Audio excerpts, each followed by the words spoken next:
कि government of Sindh police की जानिब से नोटिफिकेशन जारी किए गए हैं कि जिसके मुताबिक सिंध पुलिस में तकर्री और तबादले कर दिए गए हैं। कुछ अफसरान के ओहदों में तब्दीलियां की गई हैं। आपको बताएं कि गवर्नमेंट ऑफ सिंध पुलिस की जानिब से नोटिफिकेशन जारी किए गए हैं जिसके मुताबिक सिंध पुलिस में तकर्री और तबादले किए गए हैं। कुछ अफसरान के ओहदों में तब्दीलियां की गई हैं। मजीद इस बारे में जानते हैं ब्यूरो चीफ कराची सुहेल शब्बीर से। सुहेल शब्बीर, बताइएगा अफसरान के ओहदों में क्या तब्दीलियां की गई हैं? बिल्कुल देखें, सिंध पुलिस के तकरीबन 7 SSPs हैं जिनके ओहदों में तब्दीलियां की गई हैं, जिसमें SP क्लिफ्टन है उजैर अहमद, इनको SSP इन्वेस्टिगेशन मलिर तैनात किया गया है, जबकि सैयद मोहम्मद अब्बास रिजवी जो स्पेशल ब्रांच में है उनको जो है वो स्पेशल ब्रांच तैनात किया गया है। तारिक मस्तोई को SSP SIU तैनात किया गया है।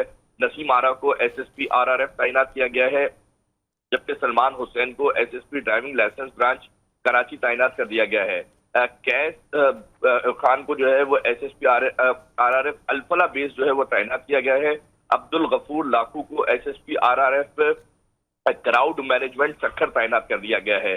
इस हवाले से जो है बाज़ाब्ता नोटिफिकेशन जारी कर दिया गया है और मजीद अफसरान के तैनाती की जो है वो अभी कुछ देर में फैसले होने वाले हैं। जी ठीक है, ब्यूरो चीफ कराची सुहेल शब्बीर हमें तफसीलात से आगाह कर रहे थे। आपका शुक्रिया।